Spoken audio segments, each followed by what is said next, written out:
ಬಂಧುಗಳೇ, ಈ ಚುನಾವಣೆ ಕೇವಲ ದಾವಣಗೆರೆಗೆ ಸೀಮಿತವಾಗಿಲ್ಲ.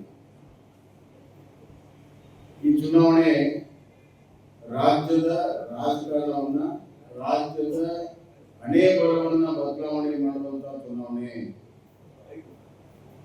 ಈ 2023 ಆಯ್ಕೆ ಆಗಿರುವಂತಹ ಕಾಂಗ್ರೆಸ್ ಪಕ್ಷ ಅಧಿಕಾರದ ಅಹಂಕಾರದಲ್ಲಿ ತೇಲಾಡ್ತಾ ಇದೆ. ಅವ್ರು ಯಾರು ಕೂಡ ಕಣ್ಣಿಗೆ ಕಾಣ್ತಾನೆ, ಯಾರ ಬಗ್ಗೆಯೂ ಕೂಡ ಗೌರವವಿಲ್ಲ,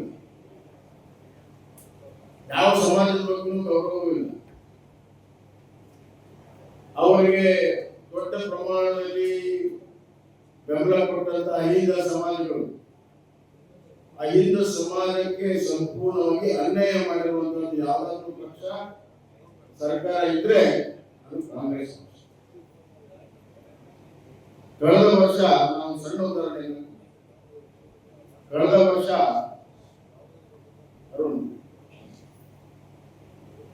ಕಳೆದ ವರ್ಷ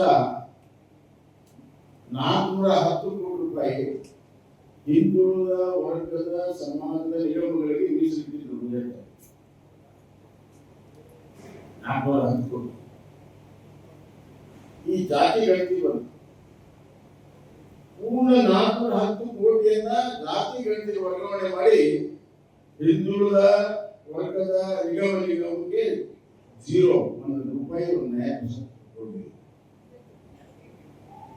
ಎಲ್ಲವೂ ಜಾತಿ ಗಣತಿಗೆ ನಾನು ಕೇಳ್ತೀನಿ, ಜಾತಿ ಗಣತಿ ಬರೀ ಕೇವಲ ಹಿಂದುಳಿದ ವರ್ಗದಿದೆಯಾ?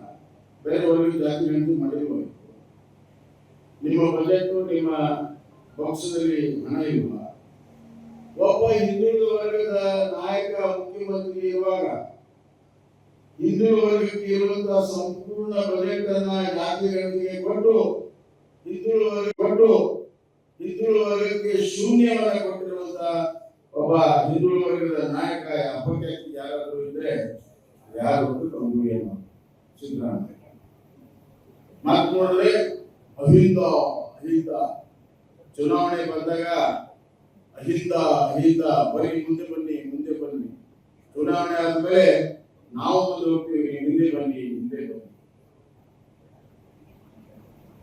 ಎಲ್ಲರೂ ಎಲ್ಲ ಸಂದರ್ಭದಲ್ಲಿ ಮೋಸ ಮಾಡಕ್ಕೆ ಸಾಧ್ಯ ಇಲ್ಲ.